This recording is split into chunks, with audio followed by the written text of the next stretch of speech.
capítulo de hoy vamos a continuar con la batalla de Berlín. En esta segunda parte vamos a recapitular donde lo dejamos, básicamente con el plan de Adolfo Hitler de recomponer el frente en base a un ataque hacia el norte del Grupo Ejército Centro al mando de Ferdinand Schörner para taponear la brecha que había abierto Konef el 16 de abril de 1945 a 200 kilómetros al sur de Berlín, y la orden al 12º ejército de Walter Wenck de que dé la espalda a los norteamericanos en el Elba y deje la defensa de esos 200 kilómetros en el Elba y ataque hacia el este a través de las líneas rusas con la esperanza de tomar contacto con el 9º ejército de Theodor Busse, que a su vez tenía que atacar hacia el oeste para unirse con Walter Wenck y juntos, el 12º y el 9º ejércitos alemanes, atacar hacia el norte para salvar Berlín.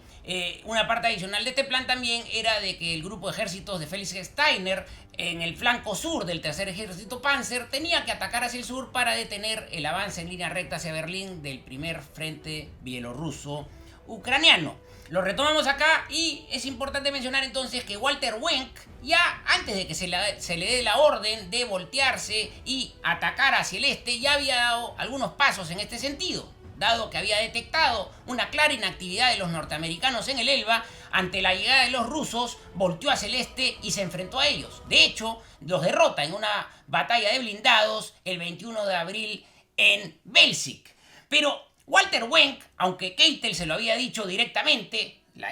el plan de salvar Berlín, él consideraba que entrar a la ciudad era un suicidio. En lo personal, con el apoyo de su Estado Mayor, lo que buscaban era abrir un corredor para tomar contacto con sus camaradas del 9º ejército y permitirles de esta manera a los miembros del 9º ejército cruzar hacia el oeste y rendirse frente a los norteamericanos. Los alemanes claramente para este momento preferían largamente rendirse ante las potencias occidentales que frente a las tropas de la Unión Soviética. El mando soviético había decidido que como máximo para el 24 de abril se tendría que haber cerrado el cerco, se tendrían que haber cerrado las pinzas en torno al 9º ejército de Busse mediante el ataque desde el sur de Iván Konef y su primer frente ucraniano, y por parte del primer frente bielorruso de Zhukov, que tenía que envolver a Busse viniendo de norte a sur. Hitler toma una decisión que facilitó en gran medida el objetivo de la Unión Soviética cuando repliega al 56 Cuerpo Panzer al mando de Karl Wilding, que protegía el flanco norte de Busse, lo repliega a efectos de defender algunos accesos a la capital del Reich, y para el 24 de abril al menos 8 ejércitos soviéticos convergían hacia Berlín. El 26 de abril, en el Führerbunker, Hitler recibe supuestamente buenas noticias. Aparentemente Schörner lograba denodados avances en su ataque hacia el norte para tomar contacto con el 9º ejército, el cual, a pesar de que ya estaba cercado, aparentemente lograba importantes avances atacando hacia el oeste para tomar contacto con el 12º ejército de Wenck, el cual, viniendo desde el suroeste de Berlín, también lograba importantes avances, y se especulaba en la población de Berlín de que efectivamente podía haber un plan real para salvarlos. Incluso Felix Steiner, quien no había logrado montar el ataque, y no por falta de ganas. Felix Steiner, considerado por los miembros del ejército como uno de los mejores líderes de las Waffen-SS, y que Hitler lo había utilizado como bombero cada vez que había tenido una necesidad específica, no pudo montar el ataque desde el flanco sur del tercer ejército Panzer para cortar el avance de Zhukov, no porque no quiso, sino porque realmente no tenía los medios. Pero incluso en este día del 26 de abril se le comunicó a Hitler que Felix Steiner habría logrado cruzar por el norte la posición de Berlín, logrando un avance importante. Lamentablemente para Hitler, estos reportes, la verdad, que se alejaban mucho de lo que estaba ocurriendo en realidad. Helmut Reimann, comandante de Berlín con 2 divisiones, también trató de abrir un corredor para conectarse con el 12º ejército de Wenck, que avanzaba desde el suroeste.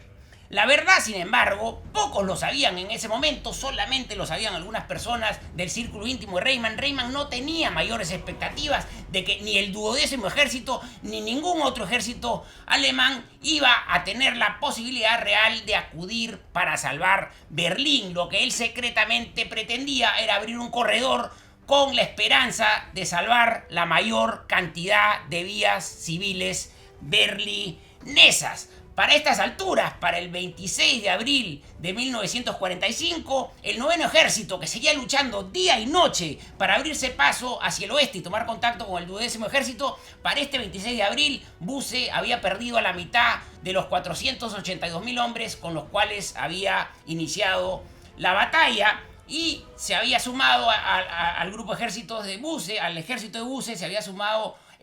un cuerpo Panzer del cuarto ejército Panzer, que fue,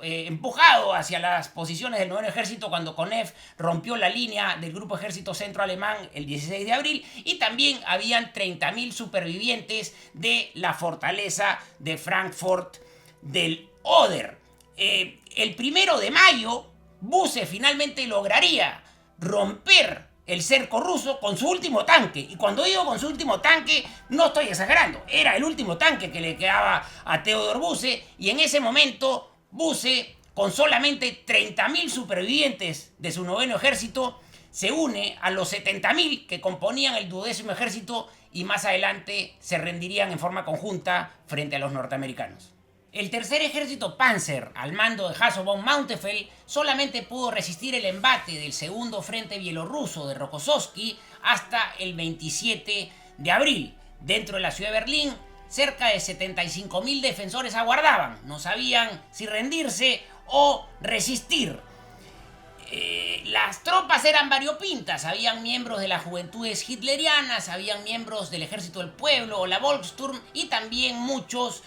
voluntarios de las Waffen-SS europeas. Un evento que denota claramente la improvisación que había en la defensa de Berlín es que Karl Wilding, comandante del 56 Cuerpo Panzer, se dictó una orden para ejecutarlo, pues no se le ubicó. Y se pensó que había retrocedido sin autorización más hacia el oeste de lo debido, cuando en realidad lo que había pasado es que ante el avance tan rápido de los rusos había tenido que mover hasta en 2 oportunidades en un día su puesto de mando. Pero él, al enterarse de la orden de arresto y ejecución, se presentó en el Führerbunker y explicó la situación. Sorprendentemente, no solamente no fue ejecutado, sino que fue nombrado comandante de la defensa de Berlín. Un pasaje de la película El hundimiento, que refleja con mucha exactitud lo que ocurrió, cuenta esta anécdota cierta de que Karl Wilding, cuando recibe la noticia de su nombramiento como comandante de la defensa de Berlín, dijo: sinceramente hubiese preferido que me fusilen.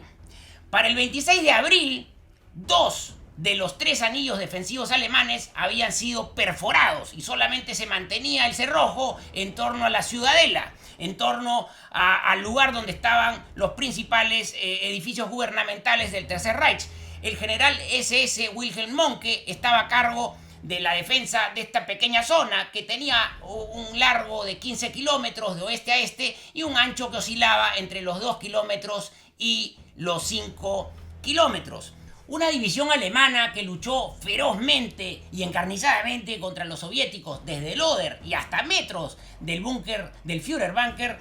fue la división Münchenberg. Su líder, Werner Mammert, tenía que preocuparse no solamente de la embestida del 8º Ejército de la Guardia de Zhukov, que los perseguía desde el Oder y hasta el centro de Berlín, sino también se tenía que preocupar de los pelotones de las SS que ejecutaban sumariamente a todos aquellos a quienes ellos consideraban que estaban desertando. De hecho, Mammert tuvo que tomar la decisión de que si veía uno de estos pelotones SS, se tendría que enfrentar a ellos, y probablemente algunos enfrentamientos entre miembros del ejército regular de la Wehrmacht y de las SS hubieron. Estos eventos no solo ocurrirían en Berlín, ocurrieron también en otros momentos de la guerra, aunque son eventos poco frecuentes y poco documentados. Algunos fanáticos de las SS también ejecutaron en una muy pequeña parte, el Plan Nerón al inundar las estaciones del metro con la finalidad de cortar el avance por el centro de la ciudad de las tropas soviéticas, pero también matando de ahogamiento a muchos civiles que se protegían en esta zona del metro. El Plan Nerón, que era el plan de Adolfo Hitler de tierra quemada total, es decir, de no dejarle nada al enemigo, no fue cumplido por quien debía ejercerlo, que era el ministro de Armamento Albert Speer, quien consideró que no había sentido en dejar al pueblo alemán sin infraestructura y hacerlo sufrir más de lo que ya tendrían que sufrir. Antes de despedirse Adolfo Hitler y abandonar Berlín, Albert Speer le confesó a Adolfo Hitler que no había cumplido con la misión. Pero a diferencia de las traiciones de Goering y de Himmler, de las cuales hablaremos en otro capítulo, Albert Speer era uno de los pocos amigos de verdad que tenía Adolfo Hitler. Compartían esta pasión por la arquitectura, tenían este sueño de transformar Berlín en Germania, la nueva capital del Reich de los 1000 años, y, aunque decepcionado, dejó ir a Albert Speer. El 29 de abril, Adolfo Hitler se entera de que Benito Mussolini y su amante Clara Petacci habían sido ejecutados por los partisanos comunistas. Esto lo llevó finalmente a convencerse de que su única vía de escape era el suicidio. El comandante que había relevado a Helmut Reimann en el comando de la defensa de Berlín, Karl Wilding, le informó al Führer Adolfo Hitler de que los soviéticos llegarían a la Cancillería el 1 de mayo a más tardar. El 30 de abril, a las 10 de la mañana, los soviéticos iniciaron una barrera artillera feroz contra lo que era el último foco de resistencia, es decir, la Cancillería, la cual era defendida por entre 6.000 y 7.000 soldados, casi todos voluntarios de las Waffen-SS, muchos de ellos extranjeros, como los de la división Nederland de los Países Bajos, la división Norrland de distintas nacionalidades, principalmente nórdicos, algunos daneses, algunos asiáticos. Se calcula que entre 100 y 200 españoles al mando de Miguel Esquerra. Miguel Esquerra había combatido en la Guerra Civil Española, evidentemente del lado de los azules. Luego había integrado la División Azul de Voluntarios Españoles, que se desplegó en gran forma en el Frente Oriental, y finalmente en estos momentos era ya líder de una unidad de las Waffen-SS de españoles. Y también estaban, por supuesto, los voluntarios de las Waffen-SS, la División Carlomagno, donde Eugene Baulot cabe destacar su rol, dado que fue el último extranjero en recibir la Cruz de Caballero por la destrucción de 8 blindados soviéticos utilizando distintas armas Panzerfaust. Lo cierto del caso es que al final sufrieron muchas bajas los defensores, pues los cañones soviéticos emplazados en las calles aledañas a la Cancillería disparaban a quemarropa. En la tarde de ese día, 30 de abril de 1945, Adolfo Hitler y Eva Braun se suicidan y sus cuerpos son incinerados por miembros de la guardia personal de Adolfo Hitler. Inmediatamente Bormann envió una comunicación al almirante Karl Dönitz de que él era el sucesor de Adolfo Hitler y que debía continuar al mando del Tercer Reich. A lo largo del 30 de abril de 1945, los defensores del Reichstag seguían tratando de mantener frente al edificio del Parlamento la línea de trincheras, pero cada vez las pérdidas hacían la labor muy complicada. Ese día, sobre todo en la tarde, los combates al interior del Reichstag fueron feroces. Se combatía piso por piso, cuarto por cuarto, y a lo largo de la tarde y hasta la llegada de la noche habían cuartos que se perdían para luego ser recuperados, y de esa manera continuaban los combates. Wilhelm Mohnke, el general de las SS que estaba a cargo de esta última defensa, este último bastión del nacionalsocialismo, le había dicho a Adolfo Hitler que podría resistir por unas 20 o 24 horas más, y esto fue lo que llevó al líder nacionalsocialista a suicidarse en la tarde, como les he comentado, del 30 de abril. El 30 de abril, a las 10:50 de la noche, soldados soviéticos colgaron la bandera roja de la Unión Soviética en lo alto del Reichstag. Sin embargo, habría una defensa todavía por parte de miembros de las Waffen-SS hasta las 6 de la mañana del 1 de mayo. Y para las 7 de la mañana, el comandante de Berlín, Karl Wilding, se rinde. Sin embargo, todavía habrían más combates en distintos puntos de Berlín, aunque combates de menor intensidad, y por supuesto en otras zonas del Reich, porque recordemos que Alemania no se rendiría oficialmente hasta el 8 de mayo de 1945. Sin embargo, considero que es correcto afirmar que ya para este momento, 1 de mayo de 1945, el Tercer Reich como tal había dejado de existir. Muchas gracias.